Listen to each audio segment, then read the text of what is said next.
Hello les propriétaires qui se bougent. Aujourd'hui, je vais vous expliquer comment trouver les bons sites. Je vais vous donner une astuce sur comment trouver les bons sites pour publier vos annonces de location saisonnière.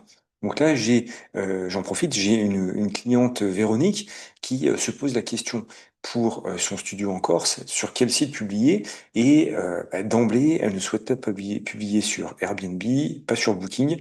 Elle préfère passer par des sites de niche comme Média Vacances et Le Bon Coin.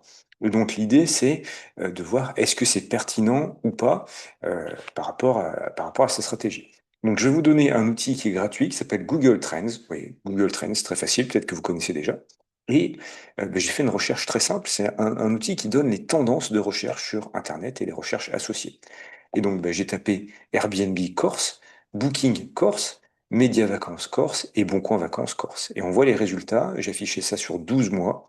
Euh, donc, on voit très clairement que, si je prends un exemple représentatif, que Média Vacances et Le Boncoin n'apporteront aucune ou quasiment aucune réservation. Ou alors, il faut vraiment être ultra, ultra, ultra niché et avoir des stratégies de location en direct. Si vous n'êtes pas encore rodé à la location en direct, commencez par les gros sites de réservation, Airbnb et Booking, parce que vous voyez que ça fait une énorme différence. Ils dominent complètement le marché. En numéro un, en Corse, on va voir Airbnb. En numéro 2, Booking.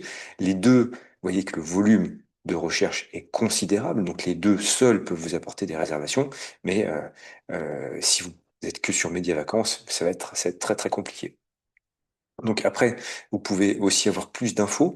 Ça, c'est intéressant quand vous allez en dessous des cartes. C'est-à-dire que pour des gens qui habitent dans le Nord-Pas-de-Calais, ils vont chercher en premier Airbnb, ensuite Booking. Donc vous voyez, ça peut être intéressant pour cibler les types de voyageurs que vous recherchez, de voir où est-ce que les gens recherchent. Euh, Pareil par région, hein, c'est moins pertinent parce qu'il y a beaucoup de volume de recherche.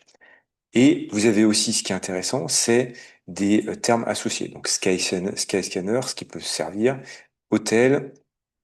Des fois, on trouve des petites pépites, des sites internet de niche qu'on n'a pas forcément en tête, mais que on va voir apparaître ici. Donc, on voit que les gens qui sont dans le Limousin, parce que sur Airbnb, donc vous pouvez avoir une annonce variante Airbnb qui s'adresse aux gens du Limousin. Je ne sais pas si vous avez beaucoup de locataires qui viennent du Limousin, ça sert à rien d'avoir votre annonce sur Booking. Au contraire, pour la Haute-Normandie, il vaut mieux être équilibré. Mais en tout cas, sur cet exemple particulier, voilà, Média Vacances et Le Bon Coin vont pas du tout être pertinents. Voilà, dites-moi si ça vous a été utile, mettez un petit like si vous trouvez ça utile, mettez un commentaire en vidéo si vous avez déjà utilisé cette technique ou si vous allez l'utiliser, dites-moi oui ou non, et je vous dis à très très vite. Ciao, ciao!